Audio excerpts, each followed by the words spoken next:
പാലക്കാട് നിന്നുള്ള ഒരു ഞെട്ടിക്കുന്ന വാർത്തയാണ് ഇനി. വൈദ്യുതി മന്ത്രി കൃഷ്ണൻകുട്ടിയുടെ നേതൃത്വത്തിൽ അദാലത്ത് നടക്കുമ്പോൾ അതിന് പുറത്ത് കൈക്കൂലി വാങ്ങിയ റവന്യൂ ഉദ്യോഗസ്ഥൻ പിടിയിൽ. പാലക്കായം വില്ലേജ് ഓഫീസ് അസിസ്റ്റന്റ് സുരേഷ് കുമാറാണ് പിടിയിലായത്.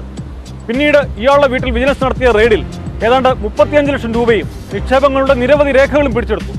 വിജിലൻസിന് പോലും അമ്പരപ്പുണ്ടാക്കുന്നതായിരുന്നു സുരേഷ് കുമാറിന്റെ വീട്ടിൽ കണ്ട നോട്ടുകെട്ടുകളുടെ കൂമ്പാരം.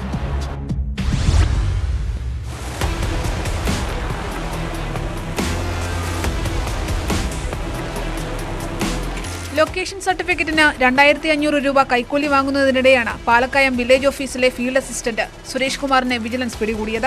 മഞ്ചേരി സ്വദേശിയുടെ പരാതിയിലാണ് അറസ്റ്റ്. പാലക്കായം വില്ലേജിലെ 45 ഏക്കർ സ്ഥലത്തിന്റെ ലൊക്കേഷൻ സർട്ടിഫിക്കറ്റ് ആവശ്യപ്പെട്ട് മഞ്ചേരി സ്വദേശി അപേക്ഷ നൽകിയിരുന്നു. സർട്ടിഫിക്കറ്റിനായി സുരേഷ് കുമാറിനെ വിളിച്ചപ്പോഴാണ് കൈക്കൂലി ആവശ്യപ്പെട്ടത്. താലൂക്ക് തല റവന്യൂ അദാലത്ത് നടക്കുന്ന MES കോളേജിലെത്താൻ സുരേഷ് കുമാർ ആവശ്യപ്പെട്ടു. സംഭവം പരാതിക്കാരൻ വിജിലൻസിനെ അറിയിച്ചതിനെ തുടർന്നാണ് അറസ്റ്റ്. സുരേഷ് കുമാറിന്റെ കാറിൽ വെച്ച് കൈക്കൂലി വാങ്ങുമ്പോഴാണ് ഇയാളെ പിടികൂടിയത്. വൈകിട്ടോടെ മണ്ണാർക്കാട്ടെ സുരേഷ് കുമാറിന്റെ താമസ സ്ഥലത്തും റെയ്ഡ് നടത്തി. ഇവിടെ ലക്ഷക്കണക്കിന് രൂപ സൂക്ഷിച്ചിരുന്നു.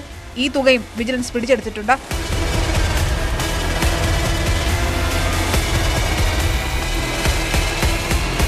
ന്യൂസ് 18 പാലക്കാട്.